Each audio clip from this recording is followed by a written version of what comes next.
અથવા ગુજસેટ 2015 અથવા AIPMT, જેને all India pre medical test કહેવામાં આવે છે, તેની 2015ની પરીક્ષામાં બેસેલો હોવો જોઈએ. આ એડમિશન માટે જો વિદ્યાર્થીના બાયોલોજીના માર્ક્સ સાથે એની એલિજિબિલિટી ન થતી હોય તો કોમ્પ્યુટર અથવા મેથેમેટિક્સ સબ્જેક્ટ પણ ગણવામાં આવે છે. જ્યારે બેચલર ઓફ આર્કિટેક્ચરની એડમિશન વિશે વાત કરીએ તો તેમાં વિદ્યાર્થીએ ધોરણ 12 વિજ્ઞાન પ્રવાહની અથવા ધોરણ 12 સામાન્ય પ્રવાહની પરીક્ષા, પરંતુ તેની પરીક્ષામાં મેથેમેટિક્સ અથવા બિઝનેસ મેથેમેટિક્સ અથવા સ્ટેટિસ્ટિક્સ એ કોઈ પણ એક વિષય ફરજિયાત હોવો જોઈએ, અથવા તો જે વિદ્યાર્થીઓ તેમનો ડિપ્લોમા એન્જિનિયરિંગનો કોર્સ કોઈ પણ બ્રાન્ચમાંથી પસાર કરે છે તેવા વિદ્યાર્થીઓ આ એડમિશન માટે પ્રવેશ માટે લાયકાત જો નીચે જણાવેલી છે સ્લાઇડમાં એ ધરાવતા હોય તો એ લોકો પ્રવેશ મેળવી શકે છે. લઘુત્તમ પ્રવેશ લાયકાત છે 50% ઓપન કેટેગરીના વિદ્યાર્થીઓ માટે એગ્રીગેટ માર્ક્સ અથવા રિઝર્વ કેટેગરીના વિદ્યાર્થીઓ માટે 45% એગ્રીગેટ માર્ક્સ એમના બોર્ડના. ઉપરાંત એન્ટ્રન્સ એક્ઝામમાં national aptitude test in architecture, જેને શોર્ટમાં નાટા તરીકે ઓળખવામાં આવે છે, તેમાં વિદ્યાર્થીએ મિનિમમ 80 માર્ક્સ 200માંથી 80 માર્ક્સ મેળવેલા હોવા જોઈએ. જો વિદ્યાર્થીએ નાટાની પરીક્ષા એક કરતાં વધુ પ્રયત્ને એટલે કે બે પ્રયત્ન આપેલા હોય તો બંને પ્રયત્નોનો એવરેજ સ્કોર એ ગણવામાં આવે છે. નાટાની વધુ માહિતી માટે વિદ્યાર્થીઓ જે વેબસાઇટ દર્શાવવામાં આવેલી છે www.nata.in તેની ઉપર વિઝિટ કરશે તો સંપૂર્ણ માહિતી આપવામાં આવશે. તદુપરાંત મિત્રો, એવા વિદ્યાર્થીઓ કે જેને JEE મેઇન પાર્ટ 2ની પરીક્ષા આપેલી છે તેવા વિદ્યાર્થીઓને ખાસ માહિતી આપી દઉં તો JEE મેઇન પાર્ટ 2ની પરીક્ષા તે જે સેન્ટ્રલ ફંડેડ ઇન્સ્ટિટ્યૂટ છે તેના માટે હોય છે. આપણે ગુજરાતમાં આવેલી આર્કિટેક્ચર સંસ્થાઓ માટે વિદ્યાર્થીએ નાટાની પરીક્ષા આપેલી હોવી ફરજિયાત છે. હવે આગળ વાત કરીએ તો એક બીજો કોર્સ છે જેને degree in hotel and tourism management કહેવામાં આવે છે. હાલ ગુજરાતમાં 3 સ્વનિર્ભર સંસ્થાઓ આ બાબતનું એજ્યુકેશન આપી રહી છે. તેમાં વિદ્યાર્થી ધોરણ 12ની કોઈ પણ સ્ટ્રીમની પરીક્ષા એટલે કે ધોરણ 12ની વિજ્ઞાન પ્રવાહ અથવા ધોરણ 12 સામાન્ય પ્રવાહની પરીક્ષા લઘુત્તમ 45% માર્ક્સ ઓપન કેટેગરીના વિદ્યાર્થીઓ માટે અને 40% માર્ક્સ રિઝર્વ કેટેગરીના વિદ્યાર્થીઓ માટે પસાર કરી હોય તો કોઈ પણ જાતની પ્રવેશ પરીક્ષા આપ્યા સિવાય આ બ્રાન્ચમાં એડમિશન થાય છે. હવે એડમિશન કમિટી વિશે થોડું જણાવી દઉં તો રાજ્યમાં આવેલી સરકારી અને અનુદાનિત સંસ્થાઓની 100% સીટો અને રાજ્યમાં જે સ્વનિર્ભર સંસ્થાઓ આવેલી છે તેની 75% સીટો પર પ્રવેશ સમિતિ દ્વારા પ્રવેશ આપવામાં આવેલી છે. રાજ્યમાં આવેલી સ્વનિર્ભર સંસ્થાઓની 25% સીટો જેને મેનેજમેન્ટ સીટો કહેવાય છે, જેમાં 15% NRI સીટોનો સમાવેશ થાય છે, તે સીટો પર પ્રવેશ જે તે સંસ્થાઓ એડમિશન કમિટીની ગાઈડલાઈન મુજબ અને એડમિશન કમિટી આ પ્રવેશ અપાયા બાદ તેને ઓડિટ કર્યા બાદ તેનો પ્રવેશ પ્રમાણિત કરવામાં આવે છે. તે ઉપરાંત રાજ્યમાં અત્રે સ્ક્રીન પર જે 4 સંસ્થાઓ દર્શાવવામાં આવેલી છે તે 4 સંસ્થાઓની 50% સીટો ઉપર એડમિશન કમિટી પ્રવેશ કરે છે, જ્યારે બાકીની 50% સીટો ઉપર તે સંસ્થાઓ તેમની રીતે પ્રવેશ કરે છે. આ સંસ્થાઓમાં DAIICT એટલે કે Dhirubhai Ambani institute of information and computer technology, જે ગાંધીનગર ખાતે આવેલી છે. બીજી સંસ્થા છે faculty of technology, Nirma university, Ahmedabad. અને ત્રીજી સંસ્થા છે પંડિત દીનદયાલ પેટ્રોલિયમ યુનિવર્સિટી, જેને PDPU તરીકે ઓળખાય છે, તે ગાંધીનગરમાં આવેલી છે. આ 3 સંસ્થાઓ બાકીની પોતાની પાસે રહેલી 50% સીટો પર JEE મેઇનના પર્સેન્ટાઇલ ઉપર એડમિશન કરે છે, જ્યારે ચોથી સંસ્થા જેનું નામ છે institute of infrastructure technology research and management, જેને ટૂંકમાં આઈઆઈટી રામ, જે મણિનગર અમદાવાદ ખાતે આવેલી છે, તેની ઉપર 50% ઉપર CSAB એટલે કે કોમન સીટ એલોકેશન બોર્ડ પ્રવેશ કરે છે. આ કોમન સીટ એલોકેશન બોર્ડનો પ્રવેશ CBSE ન્યૂ દિલ્હી દ્વારા કરવામાં આવેલી છે. રાજ્યમાં હાલ જેટલી સંસ્થાઓ અને સીટોની માહિતી અત્યારે સ્ક્રીન પર આપની સામે દર્શાવાઈ રહેલ છે, તેનો જો આપ તલસ્પદી અભ્યાસ કરો તો રાજ્યમાં જો BE-BTECની વાત કરું તો 129 સ્વનિર્ભર અને સરકારી સંસ્થાઓમાં આશરે 71,000 જેટલી બેઠકો ઉપલબ્ધ હતી ગત વર્ષે, જેમાંથી 23,000 બેઠકો ખાલી રહેલી હતી. જેમ વડોદરા સાહેબે અગાઉ આપશ્રીને જણાવ્યું તે મુજબ મિત્રો, રાજ્યમાં વિપુલ સંખ્યામાં બેઠકો ઉપલબ્ધ છે. એટલે દરેક વિદ્યાર્થી વાલીને એડમિશન કમિટી તરફથી એવી સલાહ આપવામાં આવે છે કે રિઝલ્ટ આવ્યા બાદ આપ બેઠકો માટે ખોટી દોડાદોડી નહીં કરશો. એડમિશન કમિટી થ્રુ પ્રોસેસ થાય એમાં ભાગ અવશ્ય લેજો.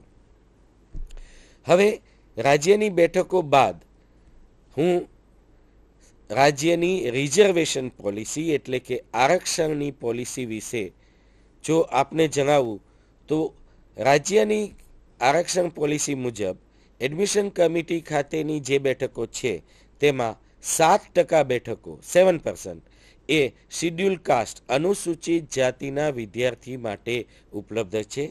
15% જેટલી બેઠકો શિડ્યુલ ટ્રાઇબ એટલે કે અનુસૂચિત જનજાતિના વિદ્યાર્થીઓ માટે રિઝર્વડ હોય છે. 27% બેઠકો socially and economically backward class માટે ઉપલબ્ધ છે.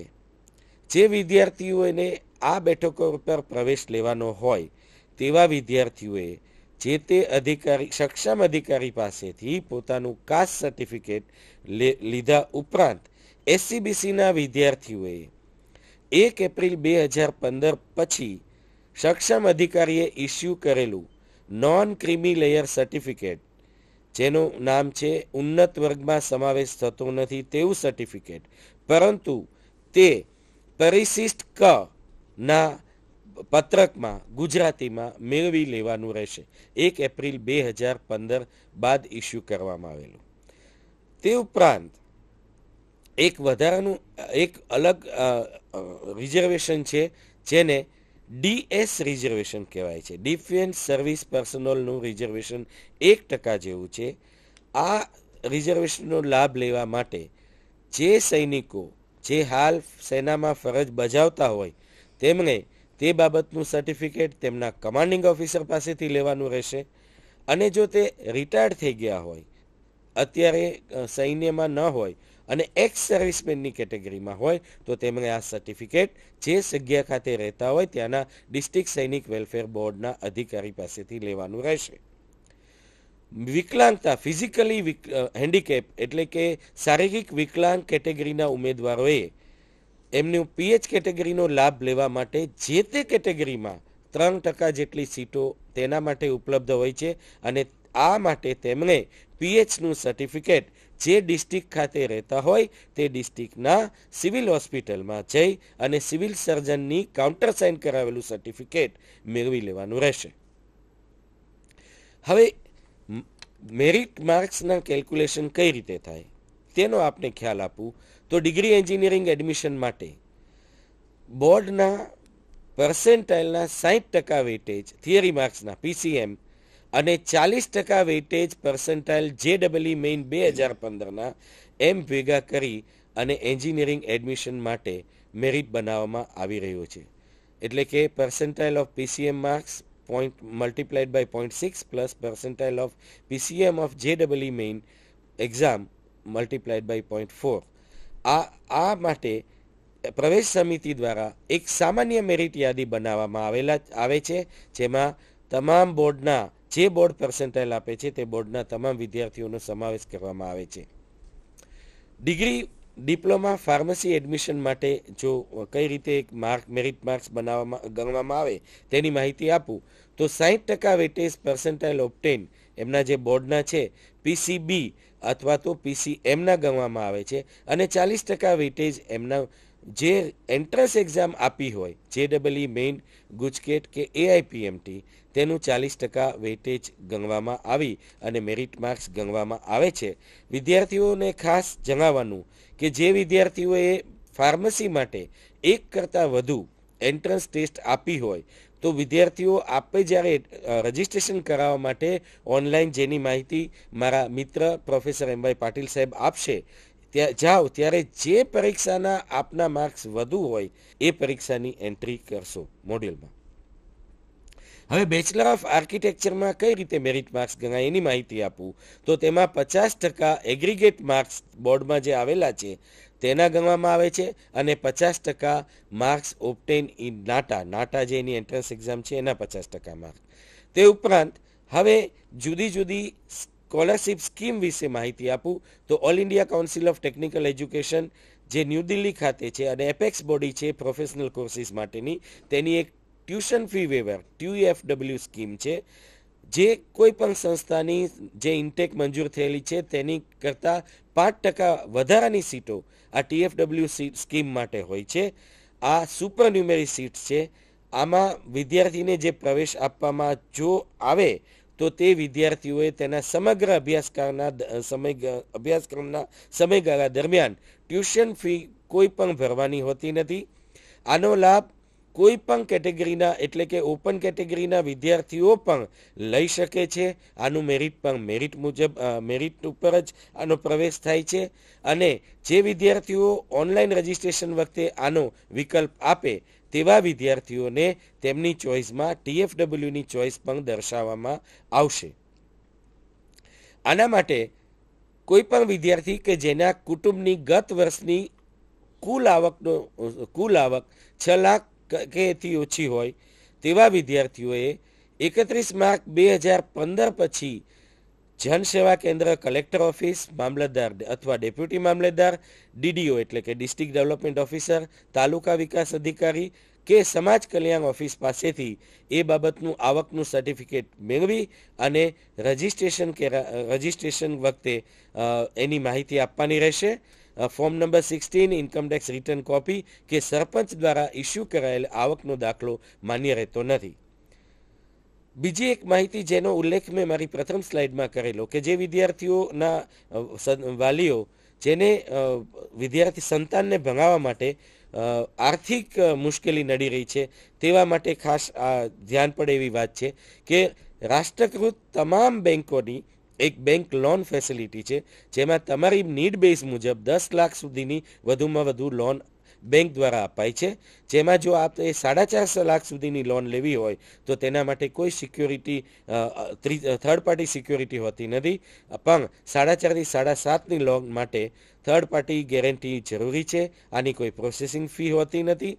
આ લોનનું રીપેમેન્ટ વિદ્યાર્થી જ્યારે પોતાનો અભ્યાસ પૂર્ણ કરી લે ત્યારબાદ 2 વર્ષ પછી અથવા તો વિદ્યાર્થીની નોકરીની શરૂઆત થાય એના 6 મહિના પછી એ રીપેમેન્ટ કરી શકે છે. એક સાથે બધું જ પેમેન્ટ કરો તો કોઈ પ્રીપેમેન્ટ પેનલ્ટી નથી. આનો રેટ ઓફ ઇન્ટરેસ્ટ જે RBI બેઝ રેટ ડિસાઇડ કરે તે મુજબ ગણવામાં આવતો હોય છે. કોઈ પણ ભારતીય નાગરિક તે એડમિશન ચાહે ACPCમાં લે અથવા એ મેનેજમેન્ટ કોટામાં એડમિશન લે તે તમામ વિદ્યાર્થીઓ આ બેંક લોનનો લાભ ઉઠાવી શકે છે. આ બેંક લોનમાં પણ ઇકોનોમિકલી વીકર સેક્શન કે એવા વિદ્યાર્થીઓ કે જેની ગત વર્ષની કુટુંબિક આવક 4.5 લાખ કે એથી ઓછી હોય તેઓ એમના અત્રે જે સ્લાઇડમાં દર્શાવવામાં આવેલ છે તેવા અધિકારીઓ પાસેથી સર્ટિફિકેટ લેશે તો તેમને તેમની ઇન્ટરેસ્ટમાં સબસિડી આપવામાં આવશે.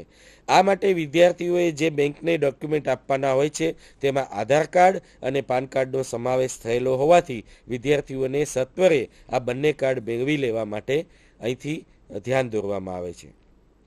બીજું, રાજ્યમાં માનનીય મુખ્યમંત્રીશ્રીની એક શિષ્યવૃત્તિ સ્કીમ અવેલેબલ છે જેને CMSS કહેવામાં આવે છે.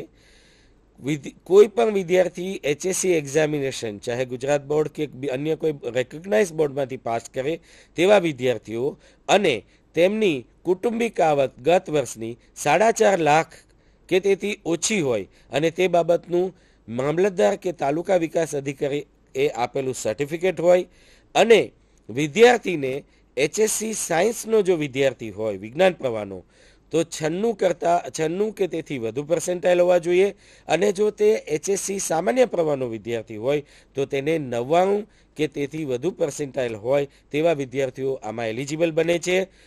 રાજ્યમાં કેટલાક તાલુકાઓ સાક્ષરતા રેટને હિસાબે જેમાં 50% કે તેથી ઓછી સાક્ષરતા હોય તેવા તાલુકાઓ વખતો વખત રાજ્ય સરકાર દ્વારા જાહેર કરવામાં આવે છે.